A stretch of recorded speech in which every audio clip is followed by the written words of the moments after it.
ఈ దేశ ప్రధానమంత్రి రాజీవ్ గాంధీ గారి విగ్రహాన్ని సచివాలయం ముందు పెడితే కొంతమంది సన్నాసుల విగ్రహాన్ని తొలగిస్తామని ఈరోజు మాట్లాడుతున్నారు.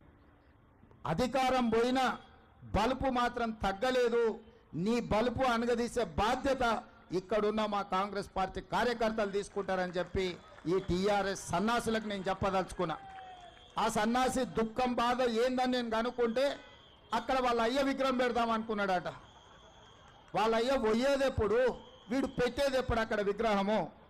ఈ దేశానికి స్వతంత్రం తెచ్చిన కుటుంబము, ఈ దేశం కోసం 2 తరాలు ప్రాణాలు ఇచ్చిన కుటుంబము, ఈ తెలంగాణ రాష్ట్రాన్ని ఏర్పాటు చేసిన కుటుంబము సచివాలయం ముందు కోట్లాది ప్రజలకు స్ఫూర్తిగా అమరవీరుల స్తూపం పక్కన ఈ దేశం కోసం అమరుడైన శ్రీ రాజీవ్ గాంధీ గారి విగ్రహం పెట్టడం సముచితం.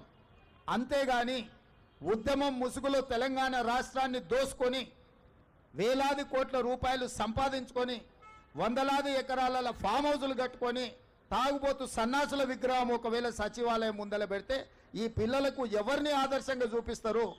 పొద్దున్నేస్తే రాత్రి వరకు తాగి ఫామ్ హౌస్లో పొర్లాడే కేసీఆర్ విగ్రహం ఉండాలన్నా అక్కడ సచివాలయం ముందల? లేకపోతే దేశం కోసం ప్రాణత్యాగం చేసిన రాజీవ్ గాంధీ విగ్రహం ఉండాలన్నా తెలంగాణ సమాజం ఆలోచన చేయాలి.